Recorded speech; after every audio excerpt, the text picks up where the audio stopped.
Iran must declare to the IAEA a full account of the prior military dimensions of its nuclear program, must stop enrichment, provide the IAEA with unqualified access to all sites throughout the entire country, must end its proliferation of ballistic missiles, release all U.S. citizens, send support to Middle East terrorist groups, respect the sovereignty of the Iraqi government, and permit the disarming, demobilization, and reintegration of Shia militias.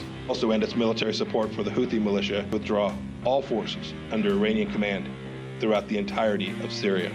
We must end support for the Taliban and other terrorists in Afghanistan and the region, and cease harboring senior al-Qaeda leaders. And the IRG could force support for terrorists and militant partners around the world. And 2, Iran must end its threatening behavior against its neighbors, many of whom are U.S. allies. Well, he started off his speech trying to convince his audience of how bad Obama's deal was, claiming that its flaws put the whole world at risk and arguing that the JCPOA only postponed Iran's development of nuclear weapons. And now Pompeo also promised unprecedented financial pressure on Iran, warning that sanctions will not change until Iran changes and threatening that Iran will have to fight to keep its economy alive. We will apply unprecedented financial pressure on the Iranian regime. The leaders in Tehran will have no doubt about our seriousness. These will indeed end up being the strongest sanctions in history when we are complete. It's also worth mentioning that this economic pressure can only succeed if the EU also complies. However, the EU has already stated that it's satisfied with the existing deal, saying that more sanctions are unnecessary as it seeks to protect its companies that are doing business in Iran. But let's quickly break down some of his demands. Now, some of them had at least something to do with the previous Iran deal. For example, Pompeo demanded that Iran stop enriching uranium and never pre-process plutonium, and asked for access to all of Iran's nuclear sites. But these demands were not only part of the JCPOA, they were met by Iran, which was certified by the IAEA. Other demands Pompeo made had nothing to do with preventing Iran from acquiring nukes. These were random foreign policy demands, which included asking Iran to stop supporting Houthis in Yemen, demanding that Iran pulls out of Syria. But one highlight of the speech was when Pompeo accused Shia Iran of supporting Sunni extremist groups in Afghanistan. And apparently pressure will continue until Iranians change its government. So now America is blatantly telling the Iranian people what to do. Check out what he said. At the end of the day, the Iranian people will decide the timeline. At the end of the day, the Iranian people will get to make a choice about their leadership.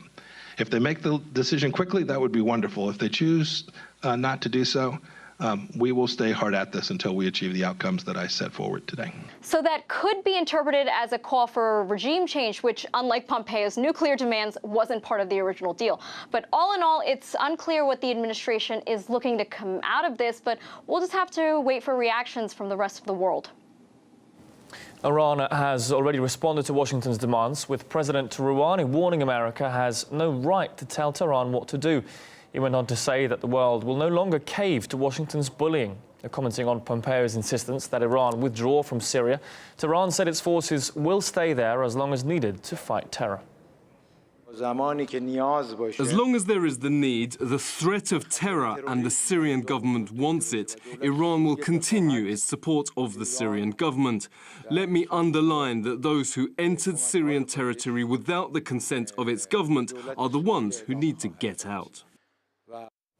Well, experts told us Washington's confrontational stance could send the whole region spiraling out of control. This speech by Mr. Pompeo, it means trouble. I mean, this aggressive stance and this lack of knowledge and carelessness of what could this actually lead to? Could it actually lead to more wars, more destruction? This is not the first time, actually. American administrations in the past have tried to actually destabilize Iran from the inside. Well, the problem with that is that we have seen during the past 10 years destabilizing governments in this part of the world, from Libya, in Syria, in various parts in Egypt, in Tunisia. These disruptions for the stability of these countries created more damage and more harms for the rule of law, for human rights, for human dignity all over the region. We will be seeing that Iran will not trust the United States for years to come. And the result for those measures by the United States will bring more mistrust from the Iranian side. And this is not just the issue of Iran. The allies of the United States, on the other hand, even the Europeans, they cannot count on what the United States say.